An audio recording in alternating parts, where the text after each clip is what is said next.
छोटे बड़े सभी श्रोताओं को सुनीता भटनागर का प्यार भरा नमस्कार। ऑडियो स्टोरीज़ के हमारे चैनल कहानी जगत में आप सभी का स्वागत है। हिंदी कहानियों की श्रृंखला में आइए आज सुनते हैं गुलजार जी द्वारा रचित कहानी धुआं। बात सुलगी तो बहुत धीरे से थी, लेकिन देखते ही देखते पूरे कस्बे में धुआं भर गया।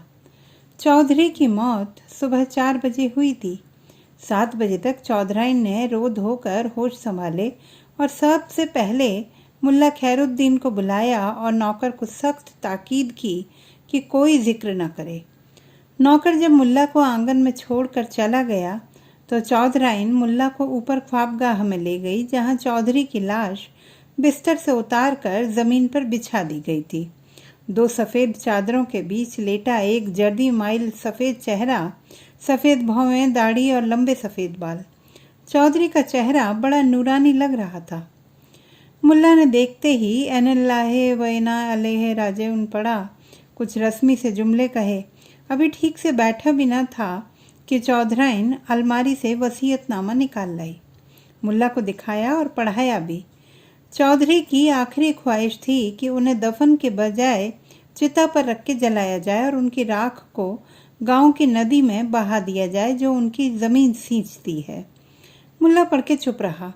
चौधरी ने दीन मजहब के लिए बड़े काम किए थे। गांव में हिंदू मुसलमान को एक सा दान देते थे। गांव में कच्ची मस्जिद पक्की करवा दी थी और तो और हिंदुओं के शमशान की इमारत भी पक्की करवाई थी। अब कई वर्षों से बीमार पड़े थे, लेकिन इस बीमारी के दौरान भी हर रमज़ान में गरीब गुरबा की अफगरी का इंतज़ाम मस्जिद में उन्हीं की तरफ से हुआ करता था। इलाके के मुसलमान बड़े भक्त थे, उनके बड़ा अकीदा था उन पर। अब वसीयत पढ़ के बड़ी हैरत हुई मुल्ला को कि कहीं झमेला ना खड़ा हो जाए। आजकल वैसे ही मुल्क की फ़िज़ा ख़राब हो रही थी।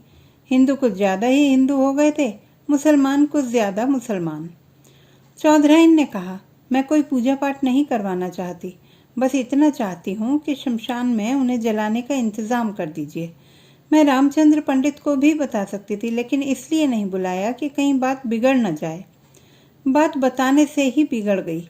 जब मुल्ला खैरुद्दीन ने मसलहतन पंडित रामचंद्र को बुलाकर समझाया कि तुम चौधरी को अपने शमशान में जलाने की इजाज़त न देना, वरना हो सकता है इलाके के मुसलमान बवेला खड़ा कर दें। आखिर चौधरी आम आदमी तो था नहीं, बहुत से लोग बहुत तरह से उनसे जुड़े हुए हैं। पंडित रामचंद्र ने भी यकीन दिलाया कि वह किसी तरह की शरंगेजी अपने इलाके में नहीं चाहते। इससे पहले बात फैले वह अपनी तरफ के मखसूस लोगों को समझा देंगे। बात जो सुलग गई थी धीरे धीरे आग पकड़ने लगी। सवाल चौधरी और चौधराइन का नहीं, सवाल अकीदों का है। सारी कौम, सारी कम्युनिटी और मजहब का है। चौधराइन की हिम्मत कैसे हुई कि वह अपने शौहर को दफन करने के बजाय जलाने पर तैयार हो गई? वह क्या इस्लाम के आईन नहीं जानती? कुछ लोगों ने चौधराइन से मिलने की भी जिद की। चौधराइन ने बड़े धीरज से कहा, भाइयों, ऐसी उनकी आखिरी ख्वाहिश थी। मिट्टी ही तो है, अब जला दो या दफन कर दो। जलाने से उनकी रूह को तस्कीन मिले तो आपको एतराज़ हो सकता है।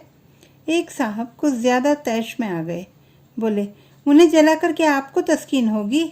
जी हाँ। चौधराइन का जवाब बहुत मुख्तसर था। उनकी आखिरी ख्वाहिश पूरी करने से ही मुझे तस्कीन होगी।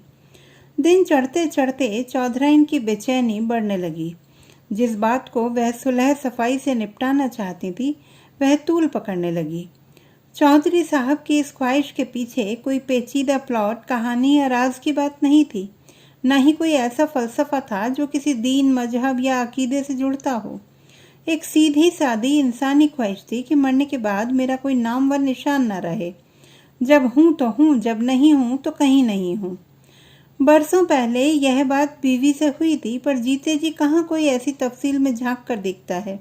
और यह बात, उस ख्वाहिश को पूरा करना, चौधराइन की मोहब्बत और भरोसे का सबूत था। यह क्या कि आदमी आँख से ओझल हुआ और आप तमाम ओहद व पैमान भूल गए। चौधराइन ने एक बार बीरू को भेजकर रामचंद्र पंडित को बुलाने की कोशिश भी की थी, लेकिन पंडित मिला ही नहीं। उसके चौकीदार ने कहा, देखो भाई, हम जलाने से पहले मंत्र पढ़ के चौधरी को तिलक जरूर लगाएंगे। अरे भाई, जो मर चुका उसका धर्म अब कैसे बदलेगा? तुम ज़्यादा बहस तो करो नहीं, यह हो नहीं सकता कि गीता के श्लोक पढ़े बगैर हम किसी को मुखाग्नि दें। ऐसा ना करें तो आत्मा हम सब को सताएगी, तुम्हें भी हमें भी। चौधरी साहब के हम पर बहुत एहसान है, हम उनकी आत्मा के साथ ऐसा नहीं कर सकते। बीरू लौट गया। बीरू जब पंडित जी के घर से निकल रहा था तो पन्ना ने देख लिया। पन्ना ने जाकर मस्जिद में खबर कर दी।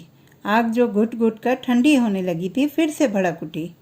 4-5 मुअद्दिर मुसलमानों ने तो अपना कतई फैसला भी सुना दिया। उन पर चौधरी के बहुत एहसान थे, वह उनकी रूह को भटकने नहीं देंगे। मस्जिद के पिछवाड़े वाले कब्रिस्तान में कब्र खोदने का हुक्म भी दे दिया गया। शाम होते होते कुछ लोग फिर हवेली पर आ धमके। उन्होंने फैसला कर लिया था कि चौधराइन को डरा धमका कर चौधरी का वसीयतनामा उससे हासिल कर लिया जाए और जला दिया जाए। फिर वसीयतनामा ही नहीं रहेगा तो बुढ़िया क्या कर लेगी। चौधराइन ने शायद यह बात सूंघ ली थी। वसीयतनामा तो उसने कहीं छुपा दिया था और जब लोगों ने डराने धमकाने की कोशिश की तो उसने कह दिया, मुल्ला खैरुद्दीन से पूछ लो, उसने वसीयत देखी है और पूरी पढ़ी है, और अगर वह इनकार कर दे तो कुरान शरीफ पर हाथ रख के इनकार कर दे तो दिखा दूंगी, वरना क्या, वरना कचहरी में देखना।